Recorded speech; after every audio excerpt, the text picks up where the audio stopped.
Is trauma only something we experience, or is it a lingering psychological influence that limits our ability to choose the good? What happens when survival replaces meaning as the organizing principle of our lives? Are there secret fears that reshape our desires without us realizing it? And if so, what can we do to confront those fears, to start living for something more than survival? All of that and more in today's video.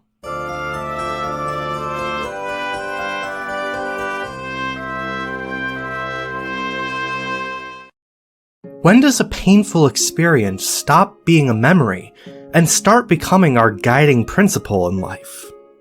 It's an unsettling question. Can something happen to us that's really so bad it reshapes who we are? The thought understandably makes most of us recoil. After all, few things are scarier to us than losing agency over our thoughts and actions.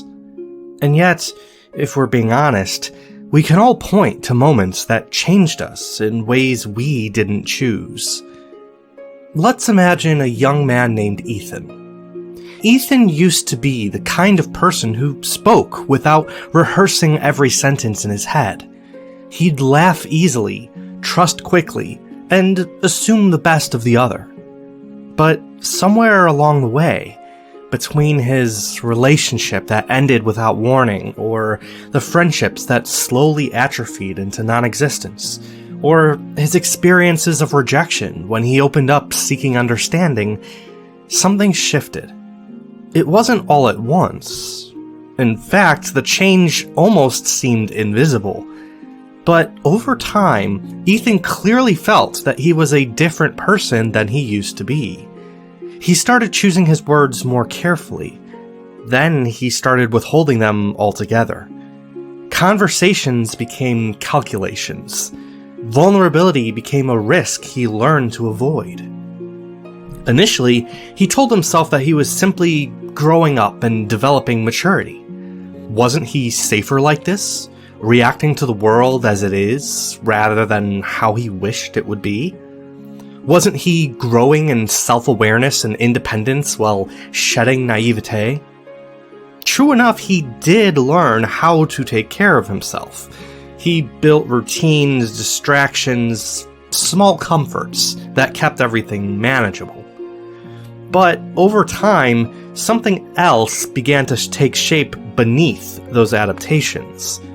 The things he didn't say began to matter more than the things he did. The connections he avoided began to outweigh the ones he kept. Decisions weren't guided by what he wanted anymore, but by what he felt least likely to hurt. Over time, without realizing it, his life became less about pursuing what was good and more about avoiding what might wound him. It's not easy for us to confront, or sometimes even see, the secret fears that shape our lives. It's easier to embrace the familiar than risk the unknown. But if we never face risks, we won't simply miss out on fulfillment. We'll slowly begin to confuse protection with freedom. Only by confronting what drives us beneath the surface can we begin to recover the kind of agency we didn't realize we were losing. As I was just starting my channel, I released a video about the impact of mental health on the moral life. I made the case that poor mental health can limit our sense of agency and prevent us from doing what we know is right. But could the harms of trauma run deeper than that? Research into neuroscience and trauma psychology suggests that trauma may impact our most instinctual and voluntary physical responses to stimuli. According to Dr. Porges, the founder of Polyvagal theory, our autonomic nervous system, the part of our nervous system that operates involuntary bodily functions, is reprogrammed by trauma to operate in an alternating state of hyperarousal or shutdown, making it much harder to engage in meaningful social activity or quiet reflection.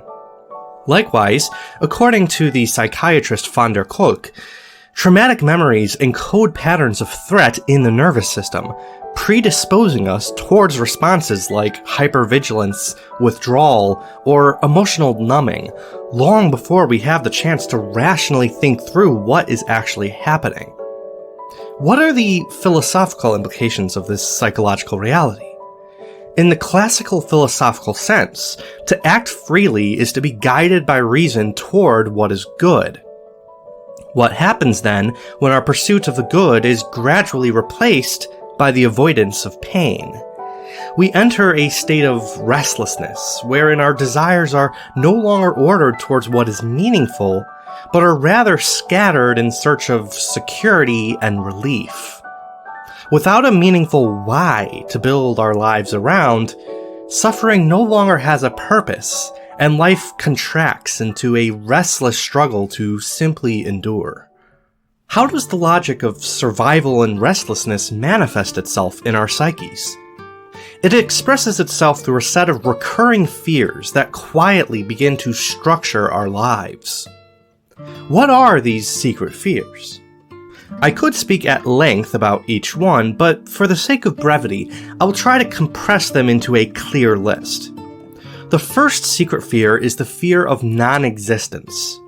When early experiences fracture our sense of self, we begin to depend on external validation to feel real at all, seeking constant affirmation from others because, without it, the self feels unstable.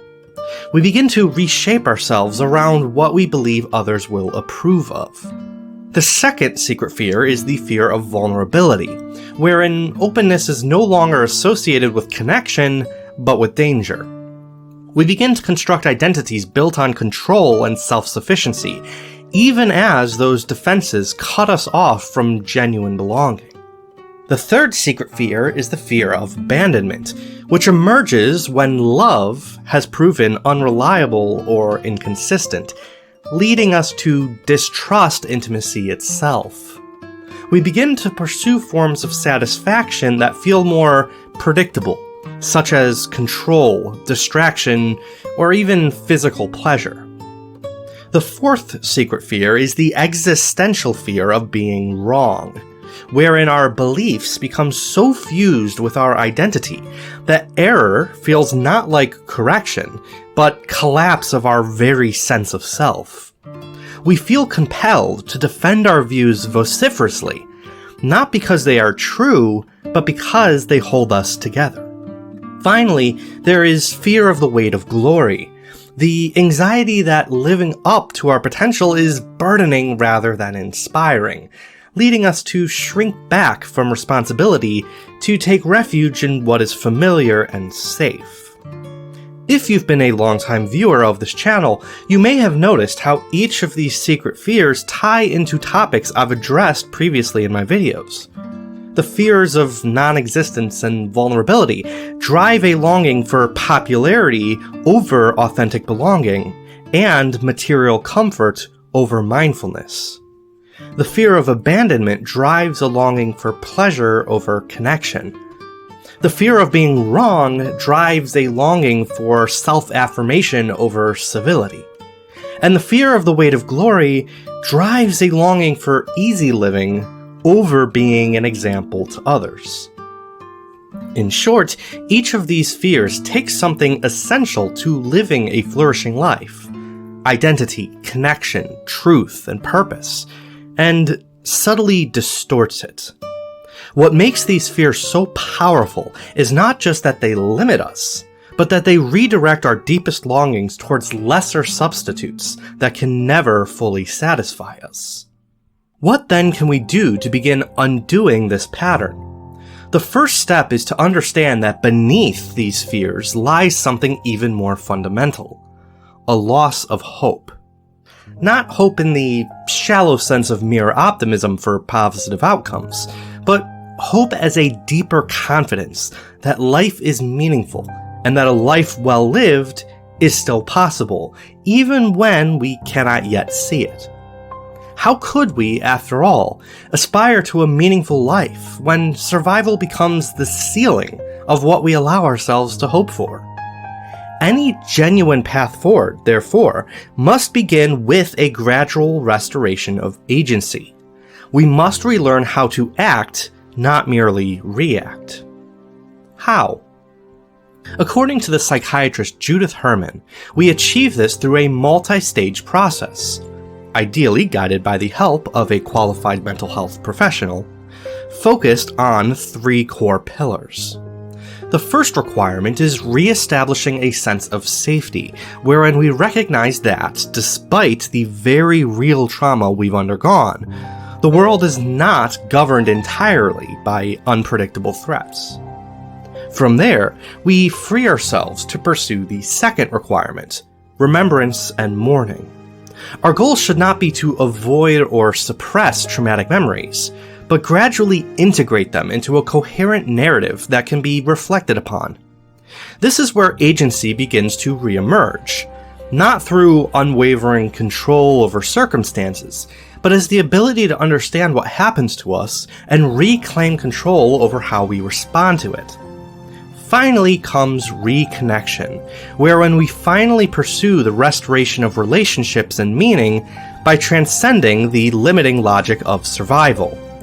Recovery is not a return to a prior state, but the rebuilding of our capacity to choose how to move forward rather than being trapped by the past. If agency is the capacity to choose, then the question that follows is simple. What should we choose? We may be capable of movement again, but if we find ourselves uncertain about where to go, how will we know where to direct our lives? In short, a life well lived is one built around love. Not merely as a sentiment or emotional comfort, but as a form of orientation for the will itself. In the Augustinian sense, love is what directs desire. It is the force that determines what we ultimately move toward when fear is no longer in control. And this is precisely why trauma distorts it so deeply. It trains us to associate vulnerability with danger, connection with risk, and openness with loss. If we transcend fear, however, and allow ourselves to love authentically again, we begin to will the good for ourselves and others, not in abstraction, but concretely. In short, love is a re-entry into meaningful relationship without the governing assumption that we must first protect ourselves from the risk of being hurt by it. Love is the final movement in recovery, the most crucial step in overcoming the secret fears that limit us. Only through love can we decide that pain will no longer define the boundaries of what we are willing to pursue, instead freeing us to orient our lives towards the greatest goods worth pursuing for their own sakes. What do you think? Are there any other secret fears that hold us back? I'd love to hear your thoughts in the comments below. If you like this video, don't forget to subscribe and hit that bell so you can be notified when new videos are released. Also be sure to like this video so that YouTube recommends it to others. If you would like to support this channel for as little as $1 a month, you can also become a supporter on Patreon. Links in the description of this video. Trauma does not simply live in the past as a collection of painful memories. It can quietly reshape the way we experience choice itself. But understanding this orientation is already the first step toward overcoming it. Once we see how deeply these patterns run, we can begin to recognize that what may feel like just the way we are actually is the residue of traumatic experiences we never chose. And in that recognition, we can confront the secret fears that hold us back and fight to recover agency. That is the quiet work of healing. Not becoming untouched by the past, but no longer being governed by it. I look forward to growing in both virtue and positive mental health alongside you. Peace be with you. This has been The Philosopher.